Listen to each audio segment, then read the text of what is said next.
आज हम बात करेंगे motion of A charge particle in A perpendicular moving in A perpendicular magnetic field.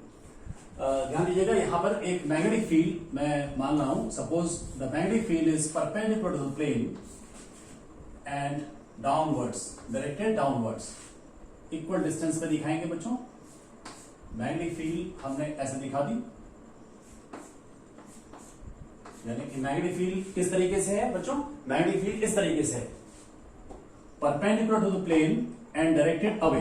या कॉपी बनाएंगे तो perpendicular to plane and downwards. तो ये मैग्नेटिक फील्ड लाइंस इस तरीके से है, यूनिफॉर्म मैग्नेटिक फील्ड है, इसलिए इक्वल डिस्टेंस पर इस तरीके से मैग्नेटिक फील्ड है। Magnetic field is suppose B and a charge particle is moving in this perpendicular magnetic field. Suppose a charged particle enters here at this point with certain velocity v. Suppose v velocity से ये enter कर रहा है. Suppose its charge is q and mass is small m. Let a charged particle of charge q and mass m enters the perpendicular magnetic field with initial velocity v. Now what will happen to this charged particle? You know obviously that it will experience a force, magnetic force. What will be the direction and what will be the magnitude? So first we will go to the direction. So for the direction of force we will use the Fleming left hand rule, right, to find the direction of force. The charge particle is positive here taken, so the magnetic field is this way. The charge particle is moving along this direction, so this will be the direction of current because of that charge particle, and the force will be upward, right? Force will be upward. ये perpendicular plane में हो गया magnetic field, ये दोनों एक ही plane में हो सकते हैं। तो जिधर charge particle है इसके perpendicular इस पर एक force लगेगा, it will experience a force perpendicular to it, right? And suppose this force is F. What will be the magnitude of this force? Magnitude of this force will be, you can apply the formula QVB sin theta. So charge is here Q, this is Q, V is the velocity, magnetic field is B, and sin between angle between V and B. और V और B के बीच में angle कितना है? V इधर है और B perpendicular है, so angle is 90 degree, so it will be sin 90. So force is QVB, right? The force experienced by the charged particle is QVB and the direction is as shown in the figure. Now you see that the direction of force is perpendicular to the direction of velocity. Force का direction velocity के perpendicular है. Then what will happen? Can this force affect the magnitude of velocity? Since the force is perpendicular, so the component of the force in the direction of velocity will be 0. इसका component अगर निकालेंगे 90 degree पर है, F cos 90 यानी कि 0 हो जाएगा. It means that this force cannot change the magnitude of velocity, but it can change the direction of velocity. Right? Force is perpendicular to velocity. In this case, it cannot affect the magnitude of velocity, but it can change the direction of velocity. So it will follow the path. Which path? और इस तरीके से समझ सकते हैं कि force किस path में ऐसा होता है कि फोर्स डिस्प्लेसमेंट के या वेलोसिटी के परपेंडिकुलर। आपने पढ़ा होगा बच्चों 11th में। This will follow circular path because the force is perpendicular to velocity, right? And the force cannot affect the magnitude of velocity. So magnitude of velocity will remain the same, but the direction of velocity may change. So obviously it will follow the circular path. तो मैं यहाँ पर दिखाता हूं कि ये कैसे जाएगा चार्ज पार्टिकल। ये चार्ज पार्टिकल को किस तरीके से बच्चों, ये किस तरीके से जाएगा, दिस वे, राइट? और ये चेक भी कर सकते हैं आप, फिर से क्लियर देखिए। यहां पर अगर चार्ज पार्टिकल यहां पर हो जाएगा, मान लीजिए चार्ज पार्टिकल यहां पहुंच गया, तो आप देखिए फोर्स किधर लग रहा होगा। You can use the Fleming left hand rule. Magnetic field is this way, the charge particle is moving along this direction, हमेशा टेंजेंशियल होता है वेलोसिटी. तो ये मैग्नेटिक फील्ड इस तरीके से, ये देखिए, ये हो गया करंट का डायरेक्शन चार्ज की वजह से, ये फोर्स का direction. So this will the force will be along this direction, right? When the charge particle is here, you can see that magnetic field is perpendicular and this will be this way. The force is downwards, right? When the charge particle is here, then the magnetic field is this one and the charge particle is moving along this way, current will be along this direction, the force will be along this direction. So you can see that here the force acting on the charge particle acts as the centripetal force for the circular motion. The magnitude of velocity remains the same, v का value वही रहेगा, but the direction is changing. So obviously it is 100% true that it will follow a circular path. Now the problem is, what will be the radii of circular path? ये तो clear हो गया बच्चों कि अगर perpendicular magnetic field में कोई charge particle move करता है तो चार्ज पार्टिकल सर्कुलर पाथ में जाएगा, और जब सर्कुलर पाथ में जा रहा है तो ऑब्वियस सी बात आएगी कि what will be its radii. So we can find the radii in terms of these values q m v. As you know that when a body moves along a circular path, centripetal force is required, and from where this force will be obtained, the central force will be obtained. Obviously, it will be obtained from the magnetic force. Centripetal force का formula क्या है बच्चों? That is mv square by r. आप सबको पता होगा ये. And this is obtained from qvb. इस फोर्स से ऑब्टेन हुआ, राइट? तो यहां से देखिए v, एक v ये कैंसिल हो गया, एक v कैंसिल हो गया, and then r will be equal to mv upon qb. This is the formula of radii. अगर कोई charge particle perpendicular magnetic field में है, then it will follow circular path and the radii will be given by this formula mv by qb. M is the mass of the charge particle, v is its velocity, q is the charge and b is the magnetic field.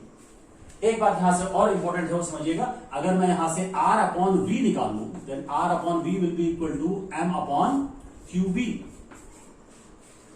Now it shows that if the charge particle is fixed, the magnetic field is fixed for a given charge particle at constant magnetic field, this r by v will be constant. Charge particle वही है, मान लीजिए same एक ही charge particle है जिसकी हम बात कर रहे हैं, तो m is same, q is same, magnetic field is constant, then r by v will be constant. It means that r by v will be constant for a given charge particle, for a given charge particle in constant mf. In constant mf. ये बताना बहुत जरूरी है, मैं इसको बताऊंगा, अभी interpret करूंगा, ये आपको याद रखना है. इसका मतलब क्या है बच्चों कि अगर कोई charge particle perpendicular magnetic field में यूज कर रहा है, अगर उसकी वेलोसिटी इंक्रीज होती है, then its radii of path will also increase and vice versa. Velocity बढ़ती है तो रेडियाई बढ़ जाएगी, वेलोसिटी कम होगी तो रेडियाई कम हो जाएगी, राइट? इसका मतलब क्या है? इसका मतलब सिर्फ ये है, अगर वेलोसिटी बढ़ने पर रेडियाई बढ़ जा रही है उसी रेशियो में, it means that somewhere the time period to complete the circular path may remain the same. It may not depend upon the velocity. अगर वेलोसिटी बढ़ने के साथ साथ उसी रेशियो में रेडियाई बढ़ जा रही है तो टाइम जो कंप्लीट करने का है वो वही रहेगा. इसका मतलब यही हुआ, और ये कंफर्म भी हो जाएगा अगर हम इसको जो है इसका टाइम पीरियड निकालें.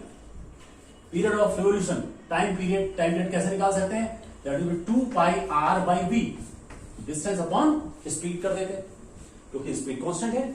सो here we can put the value of r when it will be mv by qb and vv is cancelled, right? So this will be 2 pi m by qb time period. और यहां आप देख लीजिए वही चीज confirm हो गई, the time period is independent of the velocity. Time period velocity पर डिपेंड नहीं कर रही है. इसका मतलब क्या हुआ? इसका मतलब हो गया रहा है कि वेलोसिटी बढ़ने पर रेडियस बढ़ जा रही है, वेलोसिटी कम होने पर रेडियस कम हो जाएगी उसी रेशियो, इसीलिए ऐसा हो रहा है. और इसी तरीके से फ्रीक्वेंसी भी कह सकते हैं, फ्रीक्वेंसी रेसिप्रोकल होता है इसका. This will B qb upon 2 pi m. ये फॉर्मूला भी आपको याद रखना है. Here it shows that the time period of frequency of the charged particle is independent of the velocity. और रीजन इसके साथ जुड़ा हुआ. तो ये तीनों चीजें आपको, तीन चीजें इसमें याद रखनी है इस तरीके से. मैं फिर रिपीट करता हूं, अगर कोई charge particle perpendicular magnetic field बात हो रही, परपेंडिकुलर मैग्नेटिक फील्ड में अगर जाता है तो ये सर्कुलर पाथ में जाएगा, उसकी रेडियाई होगी R equal to mv by qb.